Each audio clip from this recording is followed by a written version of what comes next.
Ok, alors on y va, on est parti pour cette leçon sur la notion de vecteur. Alors on va regarder ce qu'est un vecteur, on va regarder les opérations sur les vecteurs, ce que c'est, on va rappeler ce qu'est une translation. Il y a beaucoup de notations qu'on connaît déjà. La droite AB, la droite AB, la longueur AB, le segment AB, mais il y a deux nouvelles notations qu'on ne connaît pas. Avec ces flèches, ça a l'air un peu bizarre. On va voir ce que ça veut dire. Déjà on va se rappeler ce qu'est une translation. Alors, une translation, dans la vie de tous les jours, c'est un déplacement. D'accord? La translation qui transforme A en B, c'est simplement le déplacement, c'est le vecteur AB. D'accord? Et donc, mais en fait, la translation qui transforme A en B va transformer C par le même déplacement. C'est ça un vecteur. D'accord? Là, je lâche le mot. D'accord? La translation qui transforme A en B, bah, cette translation, elle va transformer C en D.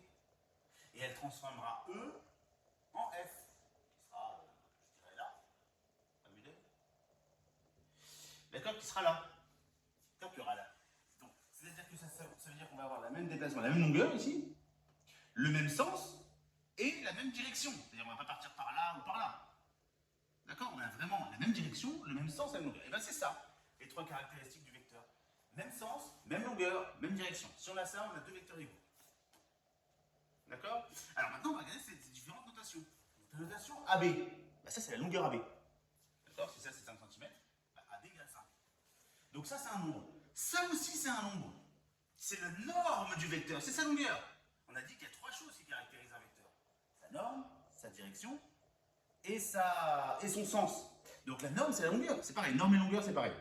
Donc en fait, quand on écrit ça, c'est pas très différent. C'est même la même chose. D'accord? Mais par contre, le vecteur AB, pour que deux vecteurs soient égaux, il faut qu'ils aient la même direction, le même sens et la même longueur. Eh bien. D'accord? Donc on peut avoir deux vecteurs, alors pour bien comprendre ça, je vais prendre Paris-Nice. Paris-Nice, hop, 1000 km. Et Paris-Vienne, Vienne en Autriche. D'accord? Paris-Vienne, c'est également 1000 km. Donc, ces deux vecteurs-là, la norme de PV, c'est 1000 km. C'est bien la même chose que la norme de PN. On peut également dire que PV égale à PN, égale à 1000. D'accord? Bon. Est-ce que pour autant les vecteurs sont égaux? Ben non. Ah non, pas du tout. Le déplacement qui va de P vers N, c'est pas du tout le même déplacement qui va de P vers V. C'est la même longueur, c'est tout. Là, le sens et la direction n'est déjà pas la même. Et bien que là, les droites PN et les droites PV ne génèrent pas des droites parallèles. Mais c'est ça la direction. La direction, c'est générer des droites parallèles. D'accord? Vous voyez là, pourquoi dans la même direction tous ces vecteurs-là, dans la même direction? Parce qu'ils génèrent, si jamais je devais les prolonger à l'infini, des droites parallèles. C'est ça, avoir la même direction.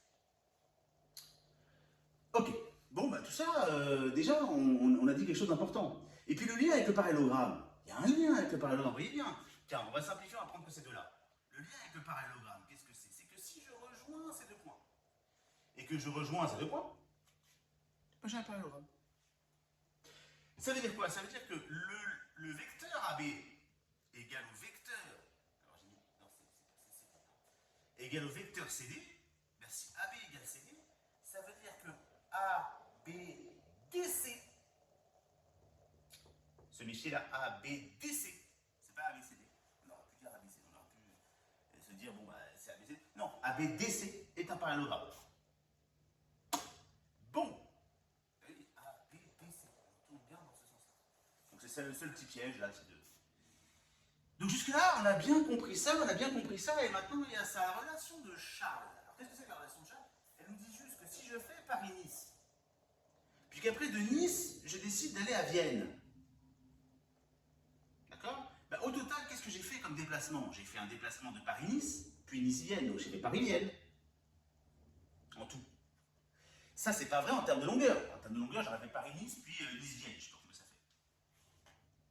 Disons, je sais pas, si c'est équilatéral comme triangle, ça ferait 10 km aussi.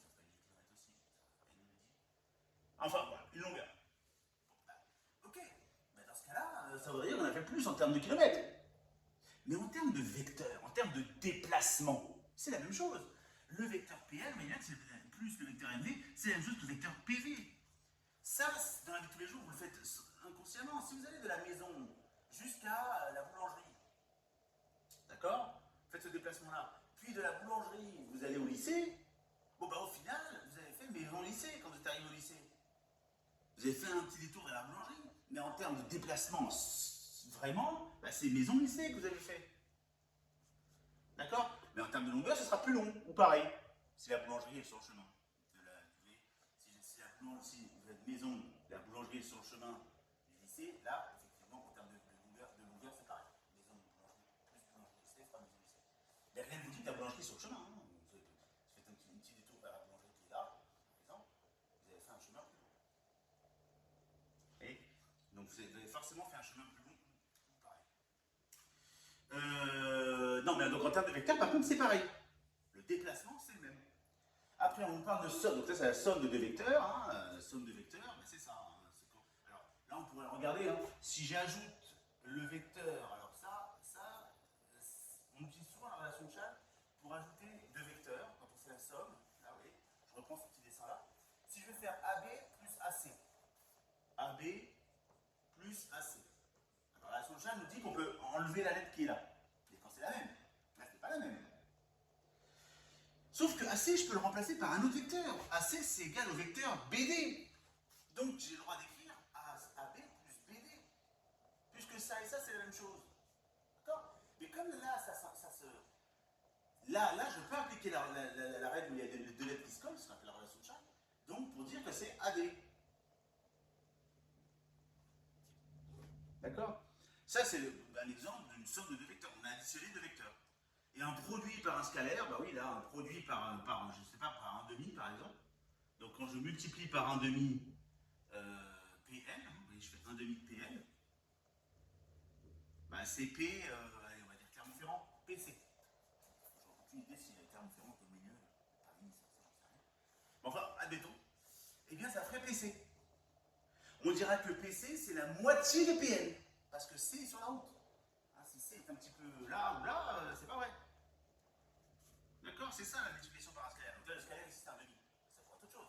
Je pourrais faire 2 fois PN et arriver là. Je pourrais faire moins 2 fois PN et j'arrive tout là-haut. D'accord? Et des vecteurs opposés, alors les vecteurs opposés dans la vie de tous les jours, c'est vrai, ça apporte un nom qui s'appelle retour. Et quand vous faites Paris-Nice, vous faites l'aller. Quand vous faites Nice-Paris, vous faites le retour. Donc Paris-Nice, bah, son vecteur opposé, c'est Nice-Paris. On dira que c'est égal à moins NP. L'opposé, c'est moins, comme quand même était long. Et puis, bon, voilà, ce que je peux rajouter encore sur cette notion de vecteur, on le reverra en approfondissant avec des coordonnées, etc., dans un autre chapitre plus tard. Mais là, c'est vraiment pour poser les bases et pour vraiment comprendre ce que c'est que cette notion de vecteur, là, comment on l'aborde en seconde.